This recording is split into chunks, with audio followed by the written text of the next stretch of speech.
Well, hello, everybody. We are so excited to be able to join you today by way of video technology. And I'm Damon Green, as you know, one of the assistant pastors here over small groups, here with Pastor Joe Cooper. And, we were talking the other day about small groups and freedom groups. And Pastor Cooper, yeah, we got our shirts on. We're twinning, got the shirts and the shiny heads and the beards.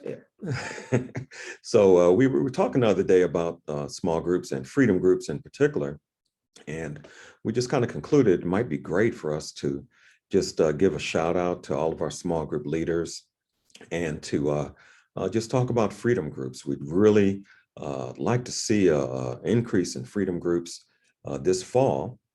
Our fall semester starts September 5th through December 4th.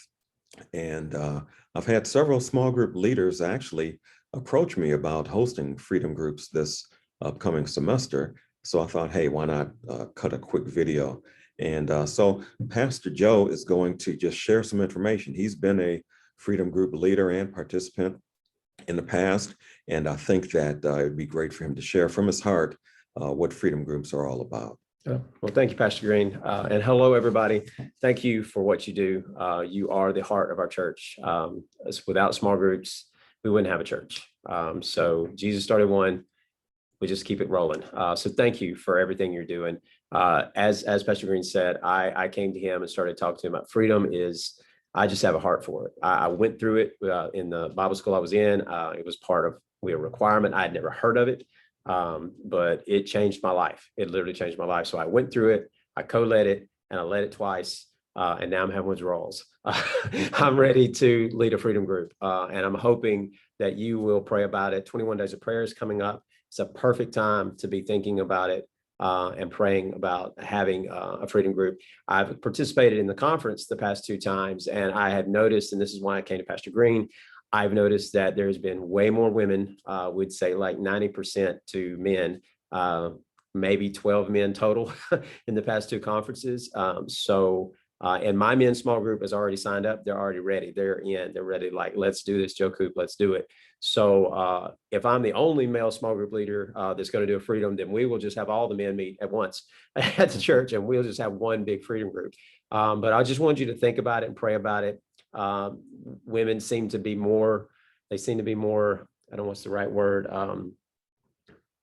eager to do it, I guess, or I don't know. There's a word I'm looking for. I can't quite find it. Men seem to be a little more cautious, a little more laid back. Well, I've already been through freedom. Like, why should I go through it again? 2020, COVID, just the year that we've had this year. Freedom is just something we need every day. It's not something that you just get once and you walk away and like, I'm free, because the enemy is not going to let it just leave it, just stay at that. So it's an incredible, if you've been through it already, you already know. So what we just want to do is encourage the men especially, but the women too, and let's just pack out the sanctuary, the auditorium this December when we have Freedom Conference. And they're just, we have to go into overflow because there's so many people at that conference. And that's what we want. So like I said, it changed my life. I could go on for 20, 30 minutes about what freedom means to me and what it did in my life, but we won't do that because we want to keep this short and don't want you zoning out. So yeah, just be praying about it. And if you have questions, we will be having freedom training. We haven't exactly picked the exact Sundays and times of when we'll have freedom leadership training because it is different from small group leadership training.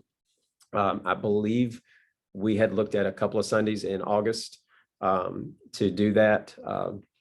Probably the 15th and 22nd, I think. Okay, yeah, the 15th and 22nd. That would be the 3rd and a 4th Sunday. So for those that do 1st and 3rd or 2nd and 4th Sundays, maybe work, doing a 3rd and 4th Sunday one of those Sundays you would be available to attend.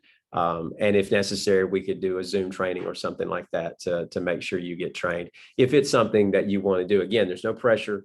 It's literally just follow the leading of the Spirit and just pray about it. And if he leads you to want to lead a group, then we would definitely want you to do it. And we're going to support you any way we can. Can you share maybe 2 things about the freedom curriculum that stand out? I think the biggest thing is, number one, is learning the difference between the tree of knowledge of good and evil and the tree of life. I think there's a lot of Christians that don't understand the difference between the two.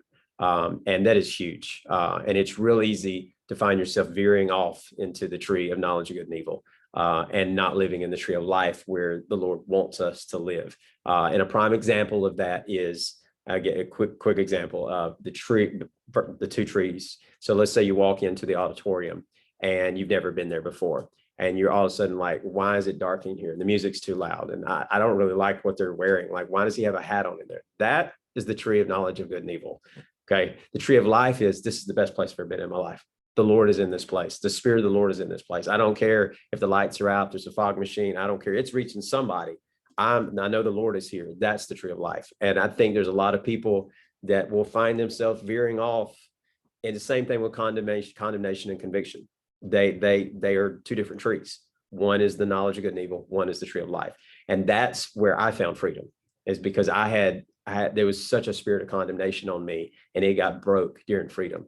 Because you deal with unforgiveness, you deal with rejection, you deal with the words that were spoken over your life. Like, I heard all my life, he's going to grow up be just like his dad. He's going to be a waste. He's going to be nothing. He's not going to accomplish anything. And those words got broken off of me, and I stopped believing them. And now look what God has done. And that, to me, is what I want people to understand. It is James 5:16 personified. It's a group of men, a group of women, married couples, whatever it may be, coming together and just confessing what's going on in their lives presently and in the past, and what they may be dealing with in the future, and letting that curriculum, which to me really is sanctification in a book. Like, literally somebody sat down and said, this is what sanctification looks like. This is getting rid of all of your yesterdays so you can face tomorrow with the faith that the Lord is for you. He's not against you. And no matter what you fight, you have a circle of people around you that are going to fight with you in prayer, fight with you in faith, and not give up on you, and not let the devil take you out, and just going to fight from victory, not for victory. Amen. Good stuff. Well, I see we can get you preaching on that right there. It don't take much. So we just, as we say, we just want to encourage you. A couple of years ago, Bishop had all of our small groups go through the Freedom Curriculum. And hey, we need a refreshing. Yeah. And so we encourage you, pray about leading a Freedom Curriculum.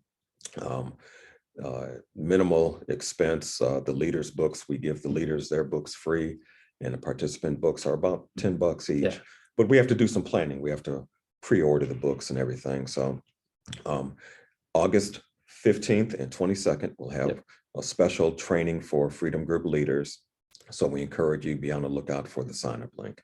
God bless you, and thanks so much for all you do. We love you guys. Absolutely. You're the heartbeat of our ministry. Love you. Bye.